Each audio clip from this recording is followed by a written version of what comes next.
కుష్ఠరోగులు శుద్ధులగుచున్నారు, చెవిటి వారు వినుచున్నారు, చనిపోయిన వారు లేపబడుతున్నారు, పేదలకు సువార్త ప్రకటింపబడుచున్నది. మరియు నా విషయమై అభ్యంతరపడిన వాడు ధన్యుడని ఉత్తరమిచ్చాను. వారు వెళ్ళిపోవచ్చుండగా యేసు యోహానును గురించి జన సమూహములతో ఎలాగో చెప్పసాగెను. మీరేమి చూచుటకు అరణ్యములోనికి వెళ్ళితిరి, గాలికి కదులుచున్న రెల్లునా? మరి ఏమి చూడ వెళ్ళితిరి? సన్నపు బట్టలు ధరించుకున్న మనుషులునా? ఇదిగో సన్నపు బట్టలు ధరించుకున్న వారు రాజగృహములో నుందురు కదా. మరి ఏమి చూడ వెళ్ళితిరి? ప్రవక్తనా? అవును గాని ప్రవక్త కంటే గొప్పవాడని మీతో చెప్పుచున్నాను. ఇదిగో నేను నా దూతను నీకు ముందుగా పంపుచున్నాను. అతడు నీ ముందర నీ మార్గమును సిద్ధపరచును అని ఆ యెహోవాను గూర్చి వ్రాయబడును. అతడే ఈ యోహాను. స్త్రీలు కనిన వారిలో బాప్తిస్మిచ్చే యోహాను కంటే గొప్పవాడు పుట్టలేదని నిశ్చయముగా మీతో చెప్పుచున్నాను. అయినను పరలోక రాజ్యములో అల్పుడైన వాడు అతని కంటే గొప్పవాడు. చిన్న ప్రార్థన చేసుకుందాం. పరిశుద్ధుడా, మహోన్నతుడా, సర్వాధికారి స్తుతాలు తండ్రి, ఈ అడ్వెంట్ లోని 3వ ఆదివారంలో మీరు మమ్మల్ని ప్రవేశపెట్టారు తండ్రి. ప్రభువా, ఈరోజు వింటున్న వాక్యము మాకు హృదయాల్లో అతుకున్నట్లుగా సహాయం తెచ్చి మీ వాక్యము ద్వారా మా హృదయాల్లోనికి రండి ప్రభువా. మీకు వందనాలు, స్తోత్రాలు. మీరు మా హృదయంలో ఉంటే చాలయ్యా, మేము దీవించబడతాం. ఓ మా దేవ ప్రభువా, మీరు మాతో మాట్లాడే ప్రతి మాట మమ్మల్ని సరి చేస్తుంది తండ్రి. మీరు మాతో మాట్లాడే ప్రతి మాట మా జీవితాలకు ఎంతో ఆదరణగా ఉంటుంది ప్రభువా. ప్రభా, ఈ ఉదయకాల సమయంలో నీ దీనదాసుడని ఎన్నికలేని వాడిని నీ పక్షాన మాట్లాడుతూ ఉండగా పరిశుద్ధాత్మదేవ మీరే కార్యాలు జరిగించమని మా ప్రభును రక్షకుని యేసుక్రీస్తు నామములో ప్రార్థించి వేడుకొనుచున్నాం పరమ తండ్రి, ఆమేన్. ప్రియా సహోదరి సహోదరులారా, చదవబడిన లేఖన భాగాలు మనం గమనించినట్లయితే రాబోతున్న మన రక్షకుడిని యేసుక్రీస్తు వారిని ఏ విధంగా మనం ఆరాధించే వారిగా ఉన్నామో ప్రతి ఒక్కరిని కూడా గమనించవలసినట్లుగా మనం చూస్తూ ఉన్నాం. గత వారంలో దేవుని చేత పంపబడిన వాడు యోహాను. ఆ బాప్తిజం ఇచ్చే యోహాను ఎవరో మనం తెలుసుకుని ఉన్నాం. ఆయన ఎందుకు వచ్చాడో మనము తెలుసుకుని ఉన్నాం. అంత మాత్రమే కాకుండా అతడు ఏం చెప్పాడు అనే విషయం గురించి కూడా మనము తెలుసుకుని ఉన్నాం. ప్రియా సహోదరి సహోదరుడా, కాబట్టి అడ్వెంట్లోని యొక్క 3వ ఆదివారము ఈ బాప్తిజం ఇచ్చే యోహాను ఎవరి కోసం పంపబడాడు అనే దాని గురించి కొన్ని సత్యాలు మనం తెలుసుకుందాం. అసలు ఆయన ఎవరి కోసం పంపబడ్డాడో కొన్ని వాక్య భాగంలో కొన్ని విషయాలు మనం ధ్యానించుకుందాం. పాత నిబంధన ప్రవక్త అయిన యెషయా ఆయన మాట్లాడుతూ ఉన్నాడు. యెషయా గ్రంథము 40వ అధ్యాయము 3వ వచనంలో యోహాను గారి గురించి ప్రవచించిన యొక్క మాట, అడవిలో ప్రకటించు ఒకడు అని మాట్లాడుతూ ఉన్నాడు. అడవిలో ప్రకటించే ఒకడు ఆయన ఉన్నాడు. ఆలకించుడి, అడవిలో ఒకడు ప్రకటించినట్లుగా ఎట్లనగా అరణ్యములో యెహోవా మార్గము సిద్ధపరచుడి, ఎడారిలో మా దేవుని రాజ్య మార్గము సరళము చేయుడి అని ఇక్కడ మనం చూస్తూ ఉన్నాం. అంటే ఈ వాక్య భాగంలో ఇక్కడ దేవుని రాజ్య మార్గం గురించి ఆయన మాట్లాడుతూ ఉన్నాడు. అంటే మనం చూస్తాం ఆ రాజ్య మార్గాన్ని ఏ విధంగా సిద్ధపరిచి ఉన్నాడో ఈ వాక్య భాగంలో ప్రభు అయిన యేసుక్రీస్తు వారు. కాబట్టి యోహాను ఏ విధంగా ఆ రాజ్య మార్గాన్ని నిర్మించాడో పరిశుద్ధ గ్రంథంలో చాలా తేటతెల్లగా రాయబడినట్టుగా మనం చూస్తూ ఉన్నాం. కాబట్టి దాని యొక్క అవసరాన్ని కూడా మనకు తెలియపరుస్తూ ఉన్నాడు. రాజ్య మార్గం యొక్క అవసరతను కూడా మనకు తెలియపరుస్తూ ఉన్నట్లుగా మనం చూస్తూ ఉన్నాం. కాబట్టి యేసుక్రీస్తు వారి యొక్క మాటలు చాలా జాగ్రత్తగా మనము ఆలోచించవలసిన వారమైనట్లుగా మనం చూస్తూ ఉన్నాం. అంటే మార్గం అనగా చాలాసార్లు మనం విన్నాం. పలు దినాలు మా చిన్నప్పుడు ట్రైన్ దిగి మన ఇంటికి రావాలంటే మామూలుగా ఆ నడిదిలో నుంచి మోకాళ్ళ లోతు బంగ్లో వచ్చేవారు. అది కూడా మళ్ళా ఈ రోడ్డు అంట రావడం కొద్ది కష్టంగా ఉండి ఆ కౌంటర్ వీధిలో ఎత్తు అరుగులు ఉండేవి అనమాట. ఆ అరుగుల మీద నుంచి నడిచి వచ్చేవారు. ఎవరు కూడా రోడ్డు మీద నుంచి నడిచేవారు కదా. ఎందుకని మోకాళ్ళ లోతు బంద అంతా రోడ్లన్నీ కూడా. కానీ ఇప్పుడు ఎలా ఉన్నాయి? ఇప్పుడు సిమెంట్ రోడ్లు ఉన్నాయి. అంటే రాజ్య మార్గం అనేది మానవుని యొక్క జీవితంలో ఎంతో ప్రాముఖ్యమైనది. అంటే రోడ్డు మార్గము ఎప్పుడైతే ఉందో మనం ఎంతో తొందరగా మన గృహాన్ని చేరడానికి అవకాశం ఉండేది. లేకపోతే ఫ్యాంట్ పైకి ఎక్కేసుకుని మామూలుగా జోలు చేతితో పట్టుకుని ఇక్కడి నుంచి ఆ దాకా నడుచుకుంటూ వెళ్ళేవారు. మోకాళ్ళ లోతు బందలో నుంచి వెళ్ళేవారు. కానీ ఇప్పుడు అలా నడుచుకుని వెళ్ళాలంటే ఎంతో సమయం పడుతుంది. కానీ ఇప్పుడు మనం ఇప్పుడు రోడ్డు వేస్తారు కాబట్టి చాలా స్పీడ్గా మనం వెళ్ళగలం.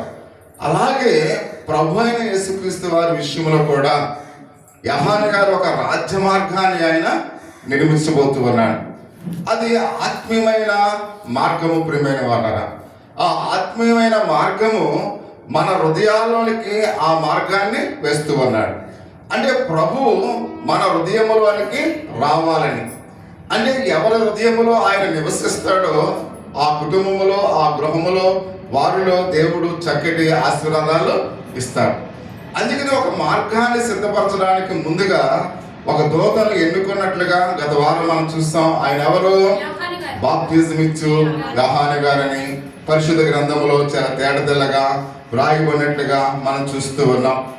కాబట్టి అందుకనే ఆయన అంటూ ఉన్నాడు, ఎవరి కొరకు ఈ రాజ్య మార్గాన్ని సిద్ధపరచబడి ఉంది మనం తెలుసుకోవాలి. ఇది అసలు ఎవరి కోసం ఈ రాజ్య మార్గము సిద్ధపరచబడి ఉంది?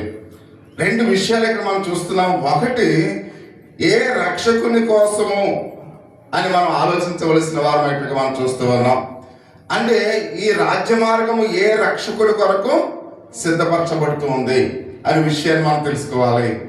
రెండవదిగా, ఏ ప్రజల కోసము ఆ మార్గము సిద్ధపరచబడుతూ ఉంది, ఏ రక్షకుడి కోసము, ఏ ప్రజల కోసం.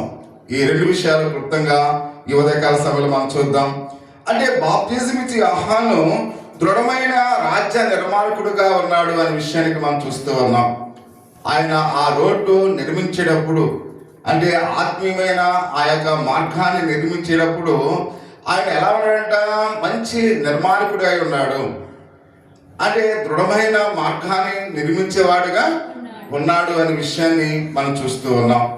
అంత మాత్రమే కాకుండా ప్రియ సహోదరి సహోదర, అయితే వాక్య భాగంలో అతని యొక్క విశ్వాసము కూడా కొంత బలహీనమైనదిగా ఉంది కూడా అని మనం ఈ వాక్య భాగంలో మనం చూస్తూ ఉన్నాం. అంటే అంత స్ట్రాంగ్గా ఉన్న యోహాను గారి యొక్క జీవితంలో కూడా కొంత బలహీనమైన విశ్వాసాన్ని ఒక సందర్భంలో ఆయన కలిగి ఉన్నాడు. కాబట్టి ఎందుకు అటువంటి బలహీనమైన విశ్వాసాన్ని యోహాను గారు కలిగి ఉన్నారు ఒకసారి ప్రతి ఒక్కరిని కూడా గమనించవలసిన వారమైనట్టుగా మనం చూస్తూ ఉన్నాం. కానీ అతడు ఏలియా ఎంతటి బలవంతుడో, అంటే ఏలియా ఎంత బలమైన విశ్వాసతను కలిగి ఉన్నాడో, ఏలియా ఆత్మను కలిగిన యోహాను గారు కూడా అంతటి బలమైన విశ్వాసాన్ని కలిగి ఉన్నాడు. అంటే ఏలియా జీవితంలో మనం చూస్తున్నాం. అహాబు యొక్క ఆ యొక్క రాజు, ఇజ్రాయేలు యొక్క రాణి, ఆ దినాల్లో ఏలియా కాలంలో చాలా బలమైన మంచి పవర్ఫుల్ అయిన రాజు రాణి ప్రియమైన వాళ్ళు. అంటే వారి యొక్క ఎప్పుడైతే ఆధిక్యతను కలిగి ఉన్నారో అటువంటి రాజు రాణిని కూడా వారి యొక్క దేవతలు, వారి యొక్క దేవుళ్ళ విషయాల్లో ఏలియాకు అతనికి పోటీ వచ్చి, కాబట్టి దేవుని పక్షాన ఏలియా నిలబడినట్లుగా మనం చూస్తూ ఉన్నాం. కాబట్టి ఇజ్రాయేలుకు చాలా కోపం వచ్చింది. కాబట్టి ఏలియాను ఏదో విధంగా సంహరించాలి, చంపాలి అని ఒక ఆలోచన కలిగి ఉన్నట్లుగా మనం చూస్తూ ఉన్నాం. అంటే ఈ విషయంలో మనం ఆలోచన చేస్తూ ఉన్నప్పుడు దేనికి తల వగ్గకుండా ఏలియా గారు ఎంతో పౌరుషము కలిగిన ప్రవక్తగా ఉన్నాడు అనే విషయానికి మనం చూస్తూ ఉన్నాం. అలాగనే యోహాను గారి యొక్క జీవితంలో మనం చూస్తూ ఉన్నాం. హేరోదియా విషయాల్లో ఆయన తన ప్రాణం పోతుందని తెలిసినప్పుడు కూడా హేరోదును తను చేస్తున్న పాపాన్ని బట్టి ఏం చేశాడు అక్కడ? చాలా గట్టిగా మామూలుగా బుద్ధి చెప్పాడు. ఎవరికి? రాజుకు బుద్ధి చెప్పాడు. ఎవరు? ఒక ప్రవక్త. అసలు రాజుకు బుద్ధి చెప్పడం అంటే సాధారణమైన విషయం. ఎందుకంటే ఆ రాజు తప్పు చేస్తూ ఉన్నాడు. తన సహోదరి యొక్క భార్యను, తన భర్త చనిపోయినప్పుడు, తన సహోదరుడు చనిపోయినప్పుడు ఆమెతో వ్యభిచారం చేస్తూ ఉన్నాడు. ఆమె ఒక కుమార్తె కూడా ఉంది. అయినప్పుడు కూడా నువ్వు చేసేది తప్పు రాజు, మీరు ఇలా చేయకూడదు అని చెప్పినప్పుడు, కాబట్టి అక్కడ హేరోదికి కోపం వచ్చింది, హేరోదికి కూడా కోపం వచ్చింది. కాబట్టి అక్కడ తన కుమార్తెను వారు వాడుకుని, కాబట్టి ఏం చేశారు? అతడు చనిపోవడానికి కారణమైనట్లుగా మనం చూస్తూ ఉన్నాం. ఆ సందర్భాన్ని బట్టి యోహాను గారిని ఏం చేశారంట? చెరసాలలో వేశారు అనే విషయాన్ని మనం చూస్తూ ఉన్నాం. అంటే దీన్ని బట్టి మనకి ఏమర్థమవుతుందంటే, మనం ఒకవేళ ఎంతో నిజాయితీగా ఉన్నా, ఎంతో యథార్థంగా దేవుని పని చేస్తున్నప్పుడు కూడా మనకు కూడా అనేకమైన శోధనలు వస్తాయి. మనం చేయకపోయినా మన మీద నేరాలు మోపేవారు అనేక మంది ఉంటారు. మనల్ని సరసాల్లోనికి లేక కోర్టుల చుట్టూ తిప్పేవారు కూడా చాలా మంది ఉంటారు. అంటే యథార్థంగా మాట్లాడే వారికి అనేకమైన కష్టాలు వస్తాయని పరిశుద్ధ గ్రంథంలో చాలా తేటతెల్లగా రాయబడినట్లుగా పరిశుద్ధ గ్రంథంలో అయితే మనం చూస్తూ ఉన్నాం. అందుకనే లూకా సువార్త 1వ అధ్యాయము 17వ వచనములో అతనికి దేవుని ద్వారా ఇవ్వబడిన యొక్క మాట మనం చూస్తూ ఉన్నాం. మరియు అతడు తల్లిదండ్రుల హృదయమును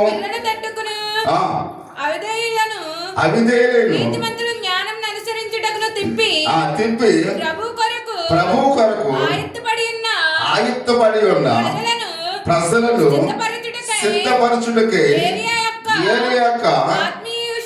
ఆత్మీయ శక్తి గలవాడే ఆయనకు ముందుగా వెళ్ళుటానికి మనం చూస్తూ ఉన్నాం. అంటే ఏలియా, యోహాను గారు పాపులను, పాప స్థితిలో ఉన్న వారిని ఎలా ఖండించేవారు? ఎలా అంటే ఖండితముగా ఖండించేవారు.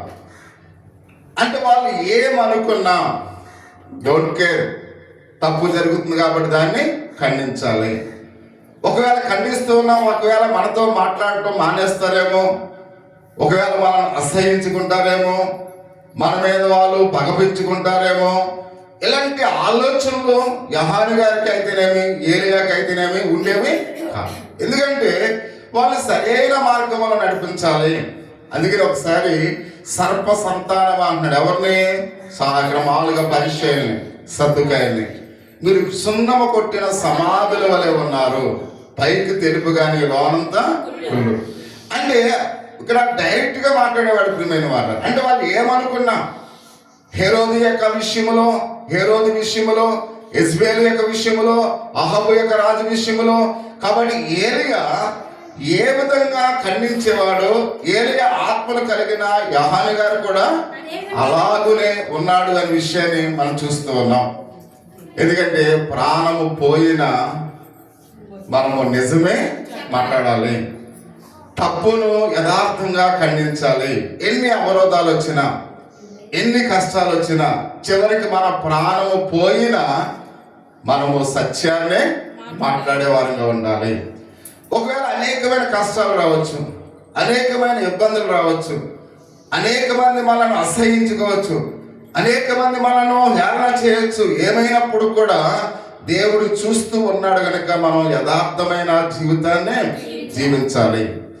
అందుకనే ఇక్కడ యోహాను గారు ఒక మంచి మాదిరికరంగా ఈ ఉదయకాల సమయంలో మనకు ఉన్నారు అనే విషయానికి మనం చూస్తూ ఉన్నాం. అందుకనే ఇక్కడ యోహాను గారు ఖచ్చితంగా ఎలాగునే చేసి ఉన్నాడు ప్రియమైన వాళ్ళరా. అతడు పనిచేసే స్థలము ఇక్కడ నిర్మాషమైన స్థలము ప్రియమైన వాళ్ళరా. మనం చూస్తాం యోహాను గారు ఎక్కడ పనిచేశాడు? ఆయన అరణ్యములో. అక్కడ ఎవరు కూడా ఆయనకు సహాయం చేసేవారు ఎవరు కూడా లేరు, ఆయనకు తోడుగా ఉండేవారు ఎవరు కూడా అక్కడ లేరు. అరణ్యము నిర్మాషంగా ఉండేది, అక్కడ ఎవరు కూడా లేనేక ప్రదేశాన్ని ఆయన ఎన్నుకున్నాడు.